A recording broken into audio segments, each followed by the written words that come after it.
నమస్తే, welcome to hit TV. నేను నరేష్. దేశవ్యాప్తంగా దొంగ ఓట్ల కోసం రాహుల్ గాంధీ మాట్లాడుతుంది, బాగా వైరల్ అవుతుంది. ఇదే అంశం మాట్లాడదాం. మనతో పాటు ప్రముఖ సామాజికవేత్త, రాజకీయ విశ్లేషకులు కృష్ణకుమారి గారు ఉన్నారు. నమస్తే మేడం.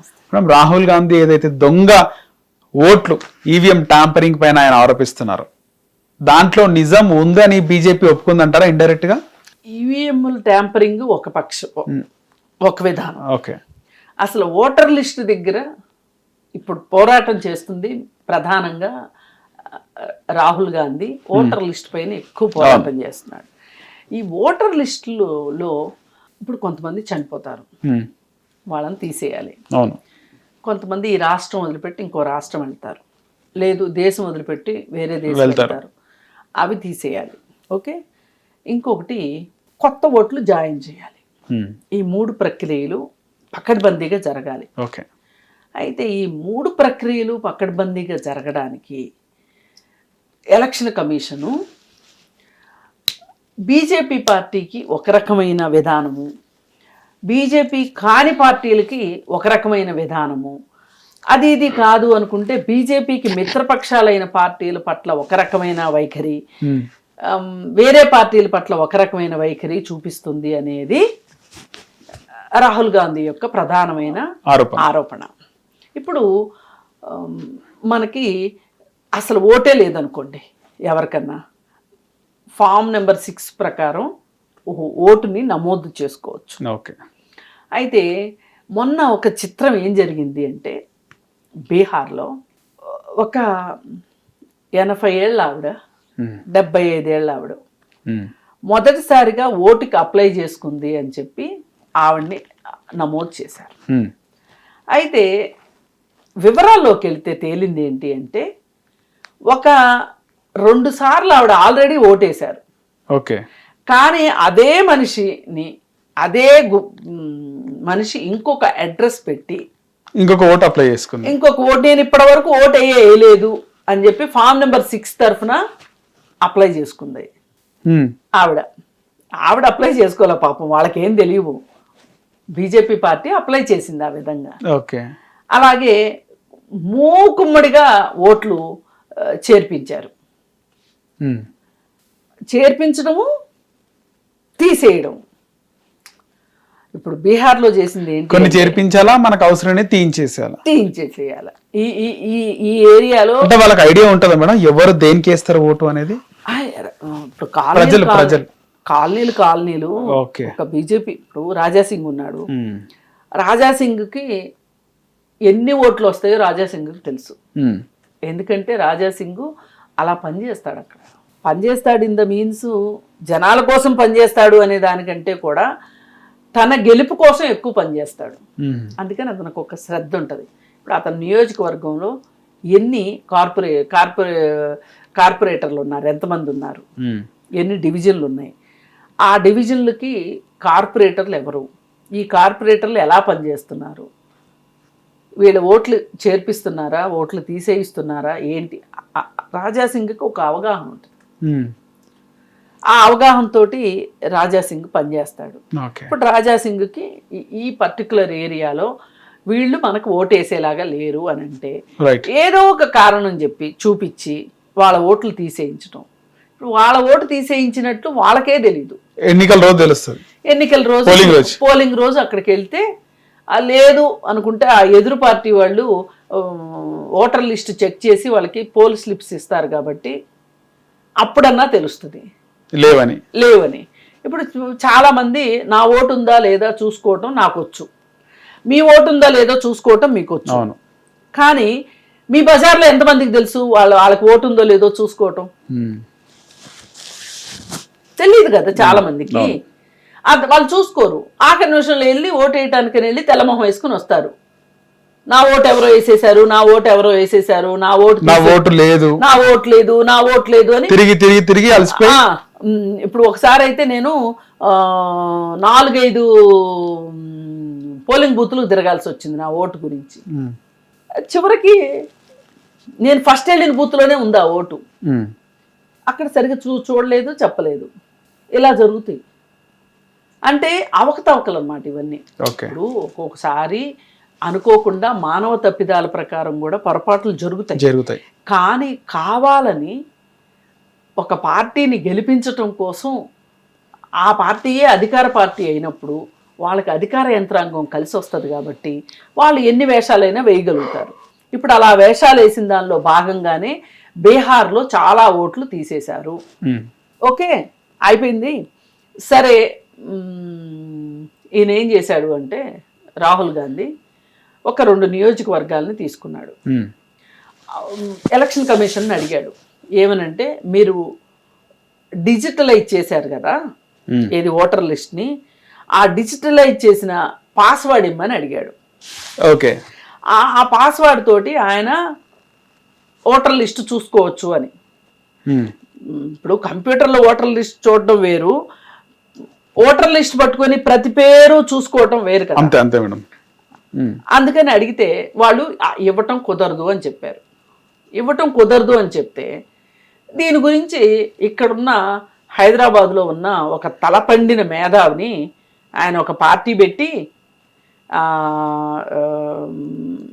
ఎన్నికల సంస్కరణలని, ఆ సంస్కరణలని, ఈ సంస్కరణలని చాలా శ్రీరంగ నీతులు చెప్పి ఇప్పుడు బీజేపీ ఏం చేస్తే అది కరెక్టు అని చెప్పి డూడు బసవన్నలాగా తయారైన జయప్రకాష్ నారాయణ మొన్న ఏం చెప్తున్నాడు, అసలు డిజిటలైజ్ చేయడం చాలా కష్టం కదండి అంటాడు.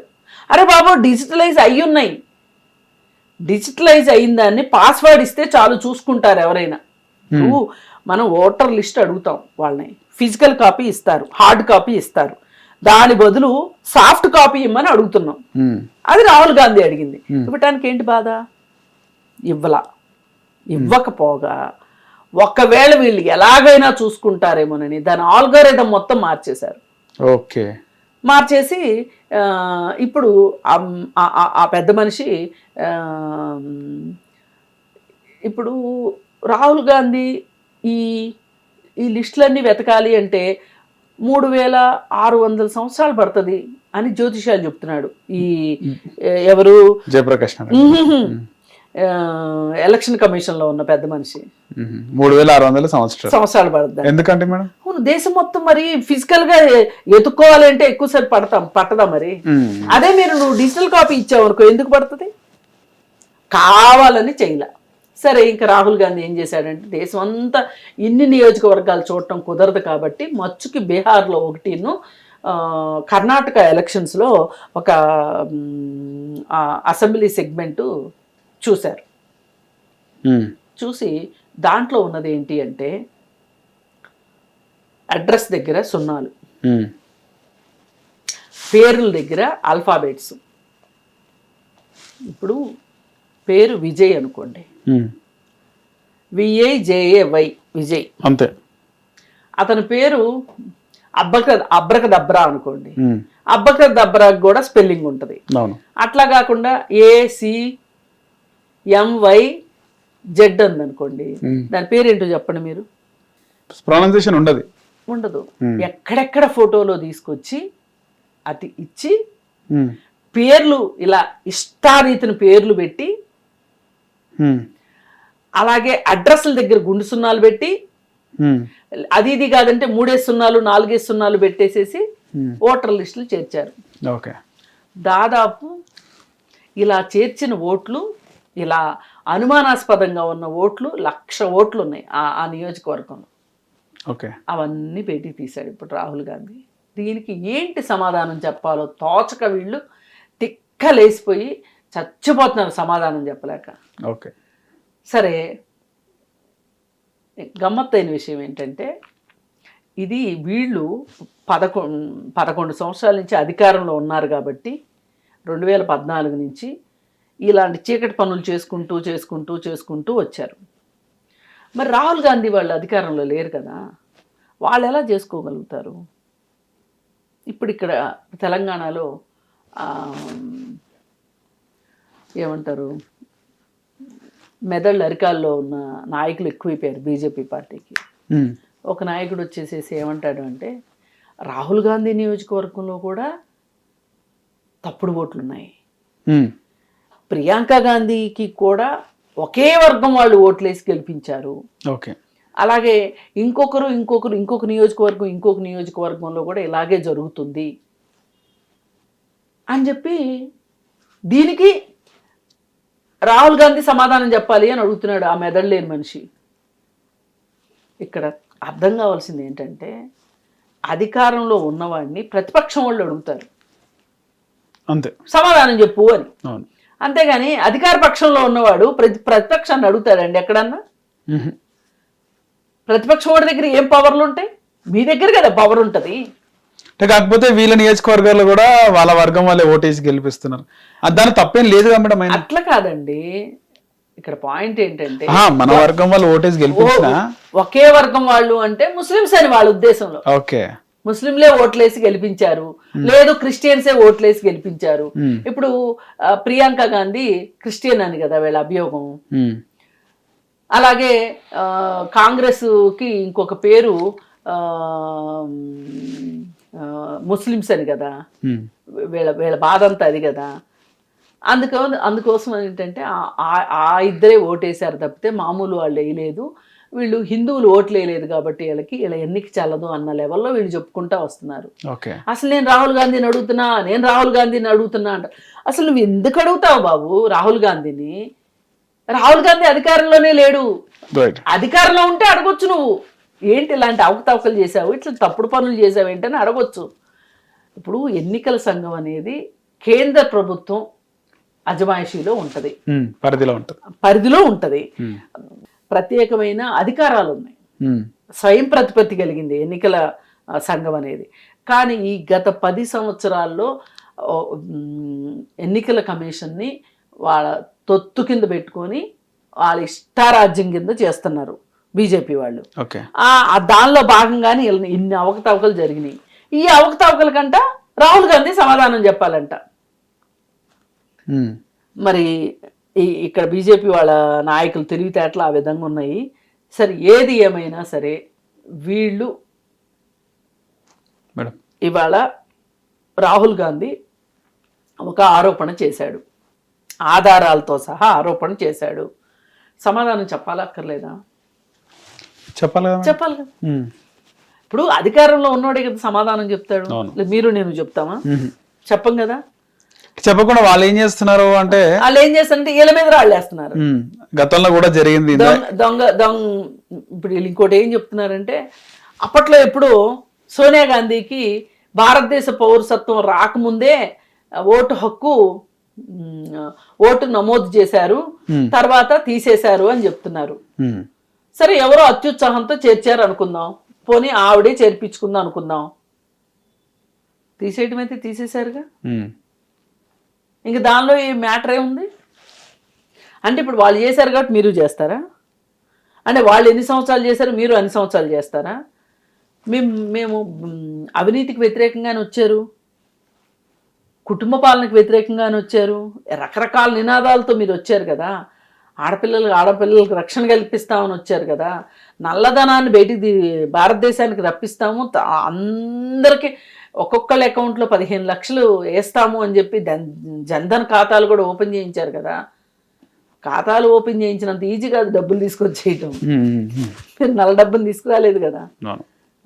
ఎన్ని కేవలం పేర్లు మార్చుకుంటూ, విగ్రహాలు పెట్టుకుంటూ, డబ్బులు తినుకుంటూ కాలం గడిపేశారు 10 ఏళ్ల పాటు.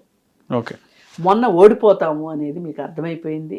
నిజంగా 400 సీట్లు వస్తాయని చెప్పి చివరికి జస్ట్ 240 సీట్లతో సరిపెట్టుకున్నారు. వాళ్ళని వీళ్ళని చేర్చుకొని అంటే అటు బీజేపీ బలంగానే ఉంది మేడం. బీజేపీ బలంగా ఉన్నప్పటికీ ఎవరు చెప్పారండి బలంగా ఉంది? ఎక్కడుందండి బలంగా? కాంగ్రెస్ బీజేపీ అంత బలం లేదుగా మేడం. నేను అడుగుతుంది సొంతంగా బీజేపీకి 240 చేంజ్ వచ్చినాయి. కాంగ్రెస్ కి 100 వచ్చినాయి. అయితే నేనేమంటా, బీజేపీ అంత బలం లేనట్టే కదా. నేను అనేది అది కాదు. ఇక్కడ సొంతంగా అధికారంలోకి వచ్చే బలం ఉందా లేదా అని చూసినప్పుడు ఎవరో ఒకళ్ళ సపోర్ట్ తోటి అధికారంలోకి వచ్చిన బీజేపీ, అలాగే కాంగ్రెస్ కూడా వేరే వాళ్ళ సహకారంతో అధికారంలోకి వచ్చింది అనుకోండి, వాళ్ళకి మీకు తేడా ఏముంది? నీకేం సొంతంగా నువ్వేం చెప్పావు? 400 సీట్లు వస్తాయి, మేము ఎవరితోటి సంబంధం లేకుండా, ఎవరితోని పొత్తు లేకుండా మేము సుస్థిరమైన పాలన చేస్తాము అని చెప్పి, అంటే అధికారాన్ని తీసుకొస్తాము అని చెప్పారు కదా బీజేపీ వాళ్ళు. మరి రాలేదు కదా. మీరు చెప్పిన దాని ప్రకారం ఎన్ని సీట్లు తగ్గినాయి? 160 సీట్లు తగ్గినాయి మీకు. ఆ 160 సీట్లని మీరు ఎవరెవరి దగ్గర ఇప్పుడు జక్కయ్యగాళ్ళని బొక్కాయిగాళ్ళని అందరినీ పోగేసుకుని మీరు అధికారంలోకి వచ్చారు. ఇదే జక్కయ్యగాళ్ళు బొక్కాయిగాళ్ళు కాంగ్రెస్కి సపోర్ట్ ఇచ్చారనుకో, వాళ్ళు కూడా వాళ్ళే అధికారంలోకి వచ్చేవాళ్ళు. ఇప్పుడు మీరు ఈడీల్ని పంపించి, ఐటీ పంపించి, అది చేసి ఇది చేసి నా కంగాళి చేసి అలా అన్నిటినీ వాడి మీరు ఈ మాత్రం సీట్లు తీసుకొచ్చుకున్నారు. మీరు నికార్స్గా కనుక ఎలక్షన్కి వెళ్ళి నికార్స్గా పోటీ చేసి నికార్స్గా గెలిచి ఉంటే మీకు ఎన్ని సీట్లు వచ్చాయి చెప్పండి లెక్కన. ఇప్పుడు కాంగ్రెస్ అలా అనటానికి వీల్లేదు కదా, ఎందుకంటే వాళ్ళు ప్రతిపక్షంలో ఉండి 100 సీట్లు వచ్చినాయి, మీరు అధికార పక్షంలో ఉండి 240 వచ్చినాయి. తేడా వాళ్ళకి వీళ్ళకి. అందుకని ఏది ఏమైనా ఇవాళ రాహుల్ గాంధీ సమాజం ముందు కావచ్చు, ప్రభుత్వం ముందు కావచ్చు, బీజేపీ పార్టీ ముందు కావచ్చు, ఒక సమస్యను పెట్టాడు, ఒక చిక్కుముడిని పెట్టాడు.